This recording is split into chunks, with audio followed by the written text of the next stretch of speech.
નમસ્કાર વિદ્યાર્થી મિત્રો, 12 સાયન્સ ભૌતિક વિજ્ઞાન ચેપ્ટર 9 કિરણ પ્રકાશશાસ્ત્ર અને પ્રકાશીય ઉપકરણો એનો આજે બીજો સેશન છે. આજે આપણે ગોળીય અરીસાની કેન્દ્ર લંબાઈ અને અરીસાના સૂત્ર વિશે ચર્ચા કરવાની છે. ચાલો, તેમાં પહેલા છે ગોળીય અરીસાની કેન્દ્ર લંબાઈ. તો પ્રશ્ન છે, ગોળીય અરીસા માટે કેન્દ્ર લંબાઈ અને વક્રતા ત્રિજ્યા વચ્ચેનો સંબંધ મેળવો. કેન્દ્ર લંબાઈ એટલે f અને વક્રતા ત્રિજ્યા એટલે r. એમની વચ્ચેનો આપણે સંબંધ મેળવવાનો છે. બરાબર? તો જો તમને બે આકૃતિ આપી છે, તમે કોઈ પણ આકૃતિ દોરી શકો પરીક્ષામાં. આ અંતર્ગોળ અરીસા માટે છે, આ બહિર્ગોળ અરીસા માટે છે. ચલો, પહેલા તો આકૃતિમાં આ અંતર્ગોળ અરીસો થઈ ગયો. આ જે ઘાટો ભાગ બતાવ્યો છે ત્યાં તમે આ રીતે રોટેટ આવી રીતે કરી શકો. જેવું બતાવે છે કે ત્યાં આ બાજુની જે સપાટી છે એ પરાવર્તક છે. બરાબર? ચલો, આ ધ્રુવ છે, આ ધ્રુવ છે, આ મુખ્ય કેન્દ્ર છે, આ વક્રતા કેન્દ્ર છે. બરાબર? તો આટલું જે અંતર આવશે એ કેન્દ્ર લંબાઈ થાય અને આ જે અંતર આવશે એ વક્રતા ત્રિજ્યા થાય. બરાબર? ચાલો, આ આપણું આપાત કિરણ છે. આ આપાત કિરણ છે, મુખ્ય અક્ષને સમાંતર છે, એટલે એ કિરણ f માંથી પસાર થશે. બરાબર? સી માંથી સપાટી પર તમે કોઈ પણ રેખા દોરો તો એ શું હશે? હંમેશા લંબ, સપાટીને લંબ હશે. તો આ આપણો જે ખૂણો થાય એ કયો ખૂણો કહેવાય? આપાત ખૂણો કહેવાય. અને આ જે ખૂણો થાય એને કહેવાય પરાવર્તન ખૂણો. સી માંથી કોઈ રેખા દોરો, આપણે કાલે ભણી ગયા, સી માંથી કોઈ રેખા વક્ર સપાટી પર દોરવામાં આવે તો એ હંમેશા વક્ર સપાટીને સ્થાનિક રીતે લંબ હોય. બરાબર? તો એ આપણો લંબ થઈ ગયો. ચલો, જેવું આમાં બતાવ્યું છે એવું સેમ આમાં છે. એક આપાત કિરણ છે. બરાબર? એ એફ પરથી વી કેન્દ્રિત થાય. સી માંથી કોઈ રેખા દોરો તો એ શું હશે? આપણો લંબ. તો આ થીટા આપાત કોણ અને આ થીટા એટલે આપાત કોણ, તો આ થીટા એટલે પરાવર્તન કોણ. ચલો, હવે આકૃતિ પરથી ખ્યાલ આવે છે કે જો બરાબર આ જો થીટા છે તો પછી આ પણ થીટા જ થાય. અને આ ટોટલ જે છે એ 2 થીટા છે. આ ટોટલ બરાબર, એટલા માટે આ ખૂણો પણ 2 થીટા થાય. તો સેમ અહીંયા એવું બતાવેલું છે. ચલો, ખબર પડે? બરાબર? તો ચલો, ખૂણાઓ ખ્યાલ આવી ગયા તમને? ઓકે. હવે આપણે જે અહીંયા કિરણો લઈએ છીએ ને એ કેવા છે? પેરેક્સેલ છે. પણ આપણે ધ્યાન રાખવું જોઈએ. આપણે જે કિરણ લઈશું એ પેરેક્સેલ છે, પણ એનાથી શું થાય તો આપણે પછી જોઈએ. પહેલાં તો હું એમ માંથી પી ઉપર મેં લંબ લીધો અહીંયા. તો આ લંબપાત બિંદુ છે ડી. એમ માંથી પી ઉપર લંબ લીધો તો લંબપાત બિંદુ મળ્યું મને ડી. તો અહીંયા જે ત્રિકોણ બને, ત્રિકોણ M C D, M C D. બરાબર? ત્રિકોણ જે છે એ એમ સી ડી, ત્રિકોણ એમ સી ડી છે. એના માટે હું ટેન થીટા લઉં. તો ટેન થીટા બરાબર સામેની એટલે એમ ડી, છેદમાં પાસેની એટલે સી ડી. બરાબર? બીજો જે ત્રિકોણ બને છે, ત્રિકોણ એમ એફ ડી,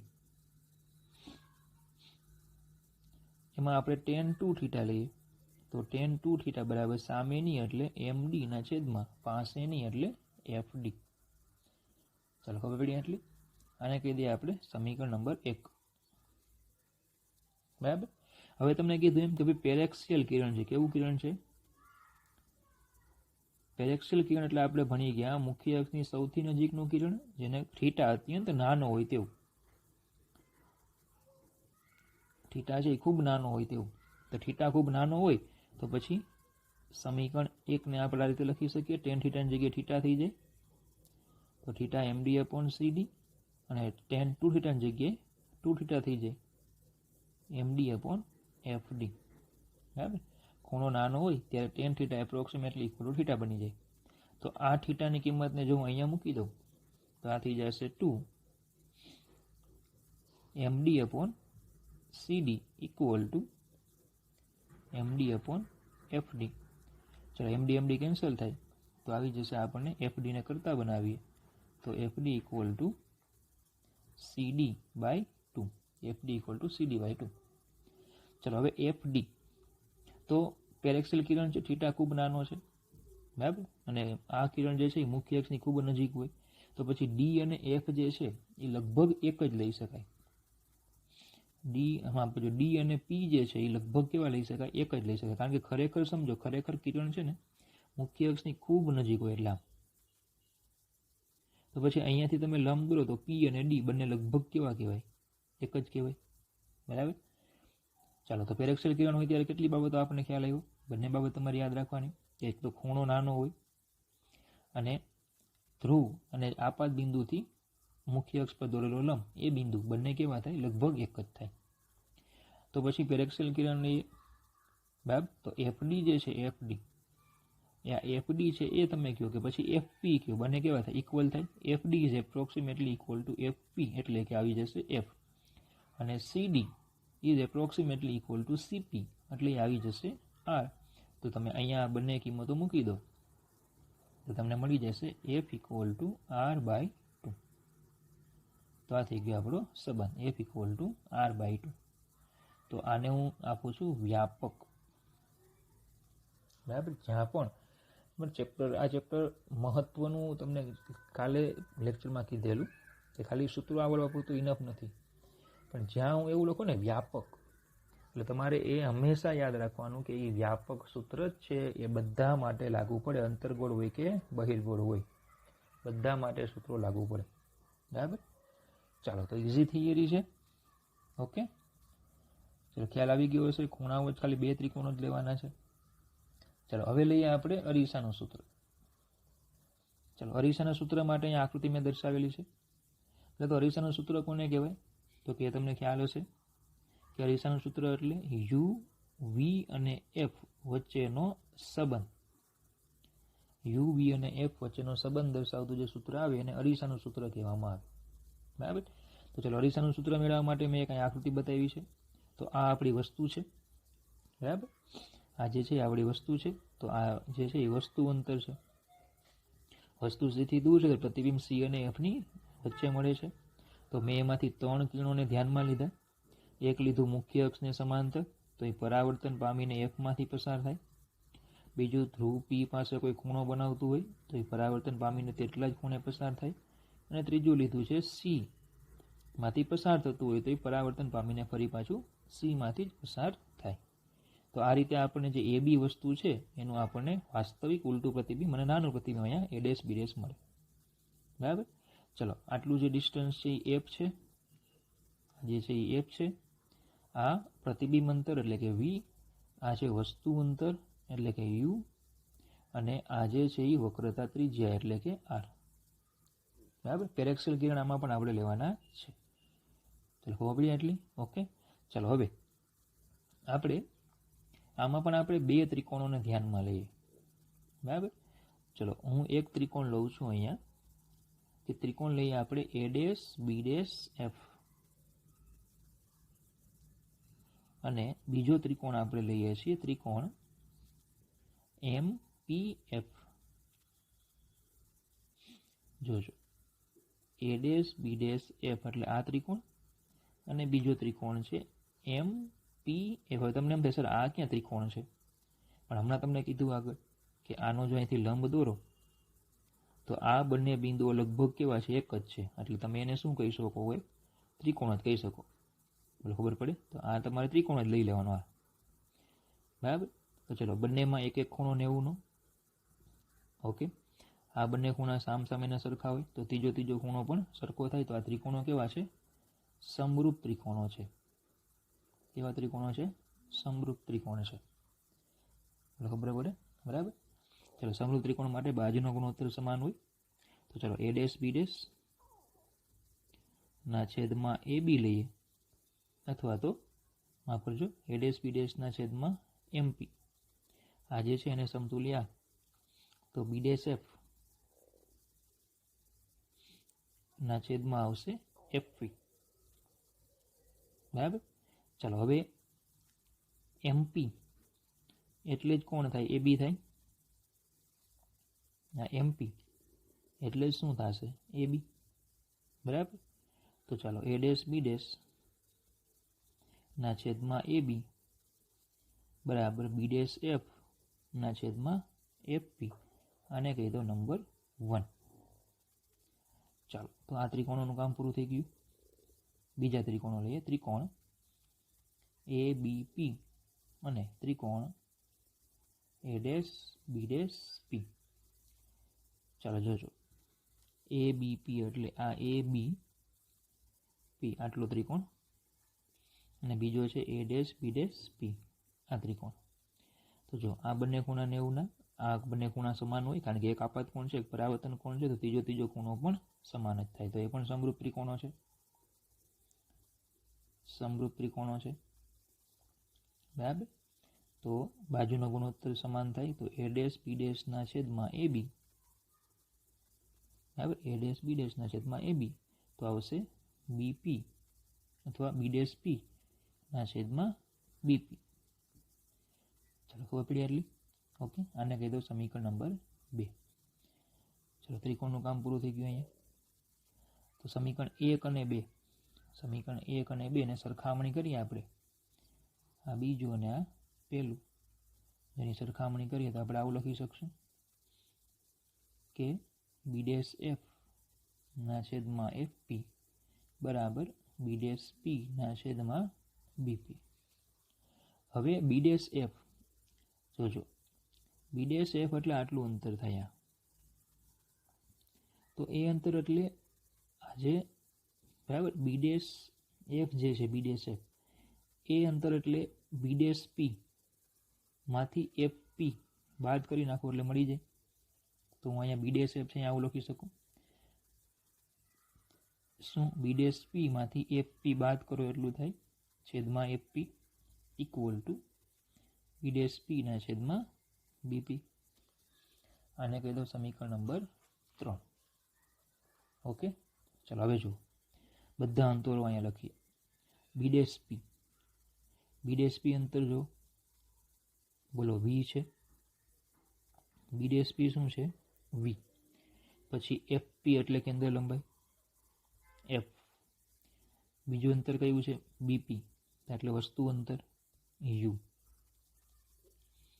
ચલો હવે જોજો, વસ્તુ આ બાજુ હોય તો આ જે દિશા છે એ આપાત કિરણની થાય તો એને આપણે ધન લેવાની, તો આ દિશા એની વિરુદ્ધમાં થાય એને આપણે ઋણ લેવાની. તો ચલો B ડેશ P તમે માપો તો આ દિશામાં માપશો તમે, PF માપો કે પછી PB માપો, બંને આપાત કિરણની વિરુદ્ધમાં માપો છો એટલે આ બંને કેવા લેવા પડે ઋણ, બંને કેવા લેવા પડશે ઋણ. ચલો સમીકરણ 3 પરથી આપણે આગળ વધીએ. સમીકરણ 3 પરથી એમાં કિંમત મૂકી દો તો B ડેશ P એટલે માઇનસ V, માઇનસ FP એટલે માઇનસ F ના છેદમાં FP એટલે minus F equal to B dash P એટલે માઇનસ V ના છેદમાં BP એટલે minus U. Okay, minus minus પેલી બાજુના પ્લસ થઈ ગયા એટલે આ કેન્સલ થાય, આમાંથી માઇનસ કોમન કાઢો એટલે લખાશે V minus F upon F, કારણ કે અહીંયા પ્લસ છે, માઇનસ કોમન કાઢો એટલે પાછા માઇનસ થાય, માઇનસ માઇનસ ઉડી જાય equal to V by U. અહીંયા છેદ વિભાજન કરી નાખો તો V by F minus 1 equal to V by U. બરાબર. ચલો આને V વડે ભાગતા આખું જે સમીકરણ છે ને V વડે ભાગી નાખો તો 1 upon F minus 1 upon V બરાબર 1 અપોન U. તો આપણે સમીકરણ બનશે 1 upon V plus 1 upon U બરાબર 1 અપોન F. ચલો આ બીજું સમીકરણ મળી ગયું આપણને. તો આ સમીકરણ કેવું છે વ્યાપક, બરાબર, 1 upon V plus 1 upon U equal to 1 upon F અરીસા માટેનું વ્યાપક સૂત્ર છે. તો એને અરીસાનું સૂત્ર કહે છે, અરીસાનું સૂત્ર કહે છે. ચલો ઇઝી છે. આ પણ બે ત્રિકોણો કયા લેવાના એ ખાલી તમારે યાદ રાખવાના, બાકી તો પછી મેથેમેટિકલી પદ્ધત છે. બરાબર, કિરણ પ્રકાશ શાસ્ત્રમાં મોટા ભાગનું બધું મેથેમેટિકલી જ આવવું આવે. ચલો ઓકે, ચલો એની પછીનો પોઈન્ટ લઈએ, મોટવણી. ગોલીય અરીસા માટે મોટવણી. તો પહેલાં તો મોટવણી કોને કહેવાય? તો કે સમજો કે ધારો કે આ જે વસ્તુ છે આપણી એની ઊંચાઈને હું h કહી દઉં, આ પ્રતિબિંબની ઊંચાઈ છે ને h ડેશ કહી દઈએ. તો મોટવણી એટલે પ્રતિબિંબની ઊંચાઈ અને વસ્તુની ઊંચાઈનો ગુણોત્તર. મોટવણી એટલે પ્રતિબિંબની ઊંચાઈ અને વસ્તુની ઊંચાઈનો ગુણોત્તર. તો મોટવણીને એમ વડે દર્શાવવામાં આવે, h ડેશ અપોન h એનું સૂત્ર થઈ જાય. તો ચલો આ સૂત્ર તમારે યાદ રાખવાનું છે. આ સૂત્ર વ્યાપક છે. તો મોટવણી એટલે શું? વસ્તુની ઊંચાઈ અને પ્રતિબિંબની ઊંચાઈનો ગુણોત્તર. ચલો હવે જે હમણાં આપણે સંજ્ઞા પદ્ધતિ લીધી કે આપાત કિરણની દિશા છે, આ ધન રખાય, તો આ એની વિરુદ્ધમાં છે એટલે ઋણ કહેવાય. બરાબર. બીજું તમને જો યાદ હોય તો ઉપરની ઊંચાઈઓ છે એ ધન લેવાની, નીચેની ઊંચાઈઓ છે એ ઋણ લેવાની. તો બોલો એ સંજ્ઞા પદ્ધતિ પ્રમાણે એચ જે છે એ ધન આવશે તો એચ ડેશ છે એ ઋણ આવે. તો ટૂંકમાં આ સૂત્ર આવી રીતે થઈ જાય કે M equal to minus H dash upon H. પણ આ વ્યાપક તો થઈ જશે minus H dash upon H. ચલો બીજું પણ એક સૂત્ર લઈએ. એમાં હું ફરીથી આકૃતિમાં બે ત્રિકોણ લઉં. ત્રિકોણ એ ડેશ બી ડેશ પી અથવા તો એ બી પી અને ત્રિકોણ એ ડેશ બી ડેશ પી. જોજો બે ત્રિકોણ લઈએ. ત્રિકોણ એ બી પી આ જે મોટું ત્રિકોણ છે તે, અને એ ડેશ બી ડેશ પી સમરૂપ ત્રિકોણો છે, બાજુનો ગુણોત્તર સમાન હોય. તો એ ડેશ બી ડેશના છેદમાં A B equal to B dash P ના છેદમાં બીપી. ચલો એ ડેશ બી ડેશ એટલે એચ અને એ બી એટલે એ ડેશ બી ડેશ એટલે એચ ડેશ, એ બી એટલે એચ, તો minus I H. B dash P એટલે વી, બરાબર, પણ માઇનસ, અને બીપી એટલે માઇનસ યુ, કારણ કે બધા આપાત કિરણની વિરુદ્ધમાં મપાય. તો આપણે minus H dash upon H એટલે શું થાય? એમ. તો અહીંયા એમ ઇક્વલ ટુ, માફ કરજો, અહીંયા માઇનસ માઇનસ પ્લસ અને આ માઇનસ કેન્સલ થાય એટલે H dash upon H equal to V by U, sorry minus V by U. H dash upon H equal to minus V by U, અને H dash upon H એટલે વ્યાપક રીતે કહેવાય એને મોટવણી, તો M equal to minus V by U. તો ચલો આ જે સૂત્ર મળ્યું એ પણ તમારું વ્યાપક સૂત્ર, બરાબર. M equal to H dash upon H એ વ્યાપક સૂત્ર, એમાં ચિહ્નો મૂકો તો આ મળે. અને આ જે સમીકરણ, આ જે ત્રિકોણો લેવાથી આપણને આ મળે. તો એચ ડેશ અપોન એચ એટલે વ્યાપક એમ, તો માઇનસ વી બાય યુ પણ કેવું? વ્યાપક. વ્યાપક કહો એટલે સૂત્ર હંમેશા યાદ રાખવાનું, અને કન્ફ્યુઝન બિલકુલ થવાનું નથી, કારણ કે કિરણ પ્રકાશ શાસ્ત્રમાં હું કહું એમ કરશો ને તો જ તમારા જવાબ આવશે. વ્યાપક એટલે વ્યાપક, એટલે હો પડી. ઓકે, એટલે કે વ્યાપક એટલે શું? તો કે એ સૂત્રનો ઉપયોગ કરતી વખતે તમારે ફરી પાછી નિશાનીઓ મૂકવાની, ફરી પાછી નિશાનીઓ બધી જેને જે આવે એ મૂકવી પડશે, બરાબર. ચાલો ક્લિયર આટલું. એની પછી સમતલ અરીસા માટે આર ઇન્ફાઇનાઇટ હોય. સમજો કે આ રીતે વક્ર અરીસો હોય, વક્ર તો એનું એક ગોળો બનતો હોય એટલે એની ત્રિજ્યા હોય. પણ અરીસો સમતલ હોય તો પછી એની ત્રિજ્યા તો કેવી કહેવાય? અનંત કહેવાય. સમતલ સપાટી હોય, હવે જેમ તમે ત્રિજ્યા મોટી કરતા જાઓ તેમ શું થાય? આ સપાટી બોલી કેવી થતી જશે? સમતલ થતી જાય કે નહીં? તો સમતલ સપાટી માટે આર કેવા હોય? અનંત. હમણાં આપણે સૂત્ર ભણી ગયા F equal to R by two. જો આર અનંત હોય તો એફ પણ કેવા થાય? અનંત. બીજું જો તમને ખ્યાલ હોય કે સમતલ અરીસાની લાક્ષણિકતામાં આપણે કાલે એવું ભણી ગયા હતા કે વસ્તુની ઊંચાઈ અને પ્રતિબિંબની ઊંચાઈ સમાન હોય, તો એચ ડેશ અપોન એચ કરો એટલે 1 આવે. તો પછી એચ ડેશ અપોન એચ એટલે શું કહેવાય? મોટવણી. તો M equal to 1. H dash upon H એટલે મોટવણી, તો એમ ઇક્વલ ટુ 1. બીજું કે પ્રતિબિંબ તમને ચત્તુ દેખાય, ચત્તુ દેખાય એટલે પ્લસ મુખ્ય અક્ષની ઉપર કહેવાય. વસ્તુ તો મુખ્ય અક્ષની ઉપર જ હોય એટલે બંને ઉપર હોય એટલે શું થશે? +1. એટલે કે કિરણ પ્રકાશ શાસ્ત્રમાં આગળ પ્લસ લખો ને એનું પણ મહત્વ છે, આગળ માઇનસ લખો એનું પણ મહત્વ છે, તો યાદ રાખવાનું, બરાબર. સમતલ અરીસા માટે આર બરાબર ઇન્ફાઇનાઇટ એટલે એફ બરાબર ઇન્ફાઇનાઇટ તથા એની મોટવણી +1. ચલો એની પછી જુઓ. હવે મોટવણીનું સૂત્ર હતું આપણું M equal to H dash upon H, બરાબર. આ એચ એ હંમેશા ધન જ હોય, કારણ કે એ વસ્તુ છે એ હંમેશા ધન જ હોય. ચલો હવે જો એચ ડેશ છે એ ધારો કે ધન હોય, તો ધન ક્યારે હોય? મુખ્ય અક્ષની ઉપર વસ્તુ હોય ત્યારે, એટલે મતલબ કે પ્રતિબિંબ ચત્તુ હોય, અને ચત્તુ પ્રતિબિંબ એટલે આભાસી પ્રતિબિંબ હોય. અને એચ ડેશ જે છે, બરાબર, એચ ડેશ ધન હોય તો મોટવણી પણ ધન થાય, કારણ કે એચ તો હંમેશા ધન હોય, તો જો એચ ડેશ ધન હશે તો મોટવણી પણ ધન. તો એનો અર્થ એવો કે મોટવણીનું ધન મૂલ્ય, મોટવણી જો ધન હોય તો એ આભાસી પ્રતિબિંબને રજૂ કરે છે. મોટવણીનું ધન મૂલ્ય આભાસી પ્રતિબિંબને રજૂ કરે છે. એટલે મોટવણી ઉપરથી તમને ખ્યાલ આવી શકે કે તમારો જે પ્રતિબિંબ છે એ કેવું હશે. મોટવણી ધન હશે તો પ્રતિબિંબ આભાસી હશે. સેમ જો કે એચ ડેશ જો ઋણ હશે તો ઋણ એનો મતલબ કે પ્રતિબિંબ મુખ્ય અક્ષની નીચે હશે, એટલે કે ઉલટું હશે, તો પ્રતિબિંબ કેવું હશે? વાસ્તવિક હશે. પ્રતિબિંબ વાસ્તવિક હશે. બરાબર. તો એચ ડેશ ઋણ તો મોટવણી પણ કેવી થાય? ઋણ. તો મોટવણીનું ઋણ મૂલ્ય એ વાસ્તવિક પ્રતિબિંબને રજૂ કરે છે. ઋણ મૂલ્ય તે વાસ્તવિક પ્રતિબિંબને રજૂ કરે છે. ખબર પડે? મોટવણીનું ધન મૂલ્ય આભાસી પ્રતિબિંબને રજૂ કરે, મોટવણીનું ઋણ મૂલ્ય તે વાસ્તવિક પ્રતિબિંબને રજૂ કરે છે. ઓકે, આ બે વાક્યો યાદ રાખવાના. ચલો, એને આધારે એક કોષ્ટક લઈએ. આ એમપી કોષ્ટક છે. લગભગ 2 થી 3 વખત નીટમાં આમાંથી ક્વેશ્ચન પૂછાઈ ગયો છે. બરાબર. અને આપણે દર વર્ષે કરાવીએ છીએ. સમજો, મોટવણી, પહેલાં તો મોટવણી એમ એટલે એચ ડેશ અપોન એચ. હવે એ મોટવણી +1 છે. કેવી છે? +1 છે. પેલો લઈએ આપણે. મોટવણી +1 છે એટલે કે 1 લખો. બરાબર. 1 equal to H dash upon H. તો એનો મતલબ કે એચ ડેશ ઇક્વલ ટુ શું થશે? એચ. એટલે કે વસ્તુ અને પ્રતિબિંબની ઊંચાઈ સમાન. અને મોટવણી કેવી છે? ધન છે. ધન એટલે પ્રતિબિંબ કેવું હશે? આભાસી. હમણાં કીધું. તો વસ્તુ પ્રતિબિંબની ઊંચાઈ સમાન, પ્રતિબિંબ આભાસી. તો આભાસી, ચત્તુ અને વસ્તુ જેવડું. તો પ્રતિબિંબ આભાસી હોય, તમને કાલે કીધેલું કે આભાસી પ્રતિબિંબ જે છે એ બધામાં આવે. સમતલમાં પણ આવે, અંતરગોળમાં પણ આવે અને બહિર્ગોળમાં પણ આવે. પણ બોલો ખાસિયત શું? સમતલમાં વસ્તુ જેવડું આવે, અંતરગોળમાં મોટું આવે, બહિર્ગોળમાં નાનું આવે. તો જેવડું છે એટલે અરીસો કયો હશે? સમતલ. -1 તો એનો મતલબ કે પ્રતિબિંબ કેવું? પહેલાં તો મૂલ્ય તો 1 જ. મૂલ્ય 1 એટલે કે વસ્તુ જેવડું જ. માઇનસ એટલે કે વાસ્તવિક. તો ઉલટું. વાસ્તવિક અને ઉલટું અને વસ્તુ જેવડું. એટલે વાસ્તવિક પ્રતિબિંબ બધા અંતરગોળમાં જ હોય. વાસ્તવિક માટે એક જ આવે, અંતરગોળ.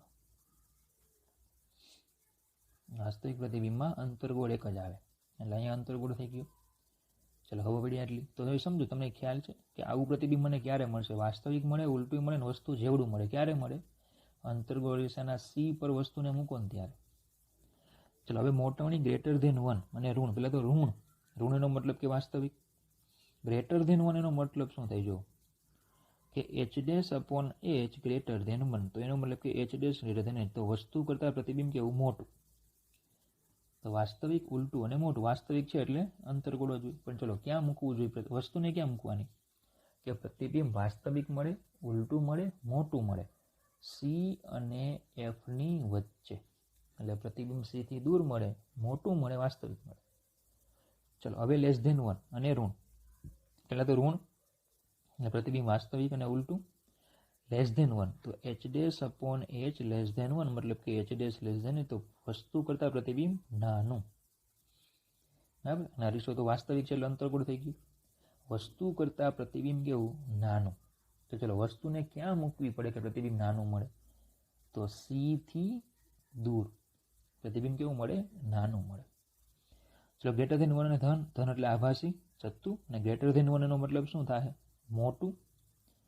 બરાબર. તો આભાસી છે, મોટું છે એટલે અંતરગોળ. વસ્તુને ક્યાં મૂકવાની? એફ અને પીની વચ્ચે. <1 અને ધન. ધન છે એટલે આભાસી, ચત્તુ. <, એટલે કે નાનું. ખબર પડે? નાનું. તો અરીસો કયો હશે? નાનું હોય તો બહિર્ગોળ. વસ્તુને ક્યાં મૂકવાની? તો કે અનંત અને પી ની વચ્ચે ગમે ત્યાં. તો જો ખાલી તમને મોટવણી ખબર હોય ને, મોટવણી, તો એના ઉપરથી તમે ઘણી બધી બાબતો કહી શકો છો. એટલા માટે આ ચેપ્ટર ઘણું મહત્વનું છે અને બહુ બધું યાદ રાખવું પડશે. કારણ કે એક નાનો અમસ્તો પોઈન્ટ, દાખલાનો જવાબ આપણે ચૂકી જઈશું. MCQ ટીક કરવાનું ચૂકી જઈશું. આપને એમ લાગશે કે હા, મેં તો ખરેખર આ જ MCQ આ જ જવાબ આવે, પણ એ નહીં જ આવે. બરાબર. મોટવણીનું એક ખાલી મૂલ્ય તમને બહુ બધું કહીને જાય. એટલે હોવું પડી. ઓકે, ચાલો, એની પછી લઈએ આપણે મોટવણીના નવા કેટલાક સૂત્રો. તો 2 સૂત્રો તો આપણે કીધા જ કે મોટવણી M equal to H dash upon H અને -u/u બંને કેવા? વ્યાપક. ચલો, બીજું એક સૂત્ર મેળવીએ. હવે 1/v + 1/u બરાબર 1/f છે. આમાંથી 1/v ને કરતા બનાવો તો 1/f - 1/u આવે. 1/v બરાબર u - f છેદમાં uf. તો u/v equal to u - f છેદમાં f. માઇનસ વડે ગુણી દો અને વ્યસ્ત લઈ લો તો -u/u equal to f/f - u. બોલો, આ થઈ ગઈ મોટવણી f/f - u. ચલો આ જે સૂત્ર આવશે એ પણ આપણું વ્યાપક સૂત્ર, એટલે કે ખાલી એફ અને યુ આપ્યા હોય તો મોટવણી આ રીતે મળી જાય. હવે એફ ઇક્વલ ટુ r/2 લખાય, તો પછી એમ ઇક્વલ ટુ r/2 ના છેદમાં r/2 માઇનસ યુ. ચલો 2 2 કેન્સલ થઈ જાય તો લખાશે એમ equal two r/r minus 2u. આ પણ વ્યાપક બે સૂત્રો થઈ ગયા. ચલો નવું સૂત્ર લઈએ કે 1/v પ્લસ 1/u બરાબર 1/f. એમાંથી 1/u ને કરતા બનાવો તો 1/f માઇનસ 1/v થાય. તો 1/u બરાબર v માઇનસ f છેદમાં vf. તો v/u equal to v minus f upon f. Minus વડે ગુણી દઉં આવશે f minus v by f. તો આ થઈ ગઈ મોટવણી f minus v by f. ચલો આ સૂત્ર પણ વ્યાપક. ચલો સેમ એમાં f ઇક્વલ ટુ r/2 મૂકી દઉં તો r/2 માઇનસ v ના છેદમાં r/2. તો m equal to r minus 2v ના છેદમાં r. આ પણ વ્યાપક સૂત્ર. તો જ્યારે જે જે સૂત્રોની જરૂર હોય એ પ્રમાણે એપ્લાય કરવાના. તો આ સૂત્રો પણ હતા, એ પણ વ્યાપક સૂત્રો. તો 4 સૂત્રો આ અને પેલા 2 એટલે મોટવણીના 6 સૂત્રો થયા. વ્યાપકનો અર્થ સૂત્ર મૂકતી વખતે સંજ્ઞા મૂકવી. વ્યાપકનો મતલબ થાય સૂત્ર મૂકતી વખતે સંજ્ઞા મૂકવી ખૂબ જરૂરી છે. ઓકે, ચાલો નેક્સ્ટ લઈએ ગ્રાફ. ચલો ગ્રાફ છે પેલો છે v વિરુદ્ધ u નો. તો હવે સમજો આપણે સૂત્ર શું ભણી ગયા કે 1/v પ્લસ 1/u બરાબર 1/f. તેમાંથી 1/v ને કરતા બનાવો તો શું આવશે? તો કે 1/-1/u પ્લસ 1/f. તો પહેલાં છે v વિરુદ્ધ u નો ગ્રાફ. તો સૂત્ર પરથી ખ્યાલ આવે કે એ ગ્રાફ કેવો હોવો જોઈએ? તો કે અતિવલય હોય. કેવો હોય? અતિવલય. એટલે કે એ ગ્રાફને આ રીતે દોરાય. બરાબર, ગ્રાફ કેવો હશે? અતિવલય. અને ધારો કે આ જે લાઈન છે એ u બરાબર v ની લાઈન હોય 45 ના ખૂણે. બરાબર, તો અહીંયા બંને લાઈનો એકબીજાને છેદે. આ કઈ લાઈન? તો કે 1/v પ્લસ 1/u બરાબર 1/f ની લાઈન. અને આ જે વચ્ચે દોરી કઈ લાઈન? u બરાબર v ની લાઈન. તો એ બંને ક્યાં છેદે? તો એ અંતર આવશે 2f 2f. કઈ રીતે? જો કે જ્યારે u જે છે u જે છે વસ્તુને તમે ઇન્ફાઇનાઇટ રાખો તો પ્રતિબિંબ કેની નજીક જતું જાય? તો કે f ની. અને જો u તમે વસ્તુને f પર રાખો તો પ્રતિબિંબ ક્યાં જાય? ઇન્ફાઇનાઇટ. એટલે આલેખો અહીંયાથી ઇન્ફાઇનાઇટ સુધી જાય. બરાબર, આ v છે ને આ u. તો અહીંયા v જે છે અહીંયા f હોય તો આ ઇન્ફાઇનાઇટ થાય, અને u જે છે અહીંયા f હોય તો પેલો ઇન્ફાઇનાઇટ જાય. બંને સરખા હોય ત્યારે કયા? તો કે u બરાબર v તમે સૂત્રમાં મૂકો. u અને v સૂત્રમાં સરખા લઈ લો. ધારો કે હું u લઈ લઉં તો 1/u પ્લસ 1/u બરાબર 1/f. તો 2/u બરાબર 1/f. તો u બરાબર v બરાબર 2f. તો બંને છેદે બિંદુ કઈ હોય? 2f 2f હોય. ઓકે, તો આ v વિરુદ્ધ u નો આલેખ થયો. હવે છે 1/v વિરુદ્ધ 1/u નો. 1/v અને 1/u. તો જો સૂત્ર શું છે? 1/v પ્લસ 1/u બરાબર 1/f. તો 1/v equal to minus 1/u plus 1/f. તો આ 1/v ની કેટલી ઘાત 1 અને 1/u ની કેટલી ઘાત 1? મતલબ કે આ સમીકરણ y બરાબર mx પ્લસ c પ્રકારનું છે. તો એનો ઢાળ થશે -1/u અને c થશે 1/f. બરાબર, બોલો ખબર પડે? તો ઢાળ કેવો? ઋણ. અને સુરેખા મતલબ કે આનો જે આલેખ આવશે એ આલેખ આપણે આ રીતે દોરી શકશું. બરાબર, ચલો હવે ઢાળ કેટલું આવશે? તો કે ઢાળ જે આવશે એ માફ કરજો, ઢાળ જે આવશે એ -1 આવશે. બરાબર, તો ઢાળ -1 એનો મતલબ કે જે થીટા આવશે, થીટા એ 135 ખૂણો આવશે. મેથ્સવાળાને ખબર પડી ગઈ છે, બાયોલોજી વાળા. જો આ જે સૂત્ર છે આમાં, એ સૂત્રમાં તમે y મારે x અક્ષ પરનું બિંદુ જોતું હોય તો y0 મૂકવા પડે. તો આપણા માટે આ જે છે ને એ y છે અને આ જે છે ને એ x છે. એક્સ અક્ષ પર આ બિંદુ જોતું હોય તો y0 મૂકી દો તો એનો મતલબ શું થશે કે 1/u બરાબર 1/f. તો આ જે અંતર આવશે એ 1/f હશે. અને આ બિંદુ મારે જોતું હોય તો x0 મૂકી દો તો 1/v કેટલા થશે 1/f. તો આ બંને કેટલા થાય 1/f. તો બંને બાજુઓ સરખી તો સામસામેના ખૂણા પણ સરખા. જો આ 90 ન હોય તો આ બંને ખૂણા કેટલા થાય 45 ના થાય. તો પછી 180 માંથી બાદ કરો એટલે આ 135 નો થાય. અને મેથ્સવાળા હોય તો tan થીટા ઇક્વલ ટુ -1 આવે તો થીટા બરાબર 180 - 45 લેવાય તો થીટા ઇક્વલ ટુ 135. તો એ ખૂણો તમારે યાદ રાખવાનો છે બરાબર. અને એનો ઢાળ યાદ રાખવાનો કે ઢાળ -1 આવશે અને આલેખ આ રીતે દોરે. ઓકે ચાલો એની પછી છે અંતર્ગોળ અને બહિર્ગોળ માટે આભાસી પ્રતિબિંબ કેવી રીતે મેળવી શકાય તે દર્શાવતી આકૃતિ દોરો. તો અંતર્ગોળ માટે તમને કીધું કે એફ અને પીની વચ્ચે તમે વસ્તુને મૂકો. 3 કિરણો જે હતા એમાંથી કોઈ પણ કિરણ તમે પસંદ કરો. જો કે 4 કિરણ હતા કે એક અનંતવાળું, એક એફ માંથી પસાર થતું હોય, એક સી માંથી પસાર થતું હોય અને પી પાસે ખૂણો બનાવતું હોય. આ 4 માંથી કોઈ પણ 2 કિરણ તમે લઈને આકૃતિ દોરી શકો. ઘરે તમારે પ્રયત્ન કરવાનો હોમવર્કમાં 10મા ધોરણમાં તમે દોરીને આવ્યા જ છો આવી આકૃતિઓ. વસ્તુની એફ અને પીની વચ્ચે અહીંયા મૂકવાની, બીજા કિસ્સામાં ગમે ત્યાં મૂકો તમે. બીજું એટલું યાદ રાખો કે એફ ઇક્વલ ટુ r/2 છે એનો મતલબ કે r બરાબર 2f થાય. મતલબ કે આટલું જે છે ને એ r છે અને r બરાબર 2f થાય તો એનો મતલબ કે આ f થાય અને આ f થાય. મતલબ કે f જે છે ને f એ CPની એક્ઝેક્ટ વચ્ચે હોય. f જે છે એ CPની એક્ઝેક્ટ વચ્ચે હોય. એક્ઝેક્ટ વચ્ચે તમારે દોરવાનું બરાબર. મોટા ભાગે છે ને 2 કિરણ લેવાના. કયા લેવાના કહી દઉં. એક અનંત આવતું હોય તે અને એક પી પાસે ખૂણો બનાવતું હોય તે. મોટા ભાગે તમારે આ 2 કિરણો ધ્યાનમાં લેવાના. હવે સરળતાથી આકૃતિ મળી જશે. આમાં પણ એ જ લીધા છે. અનંતથી આવતું હોય ને પી પાસે ખૂણો બનાવતું હોય. બરાબર. તો આ તમારું હોમવર્ક. આકૃતિઓ ઘરે જાતે પ્રયત્ન કરવાનો. 10મા ધોરણમાં તમે દોરીને આવ્યા જ છો. ઓકે તો ચલો આજના સેશનમાં આપણે આટલું જ રાખીશું. Thank you.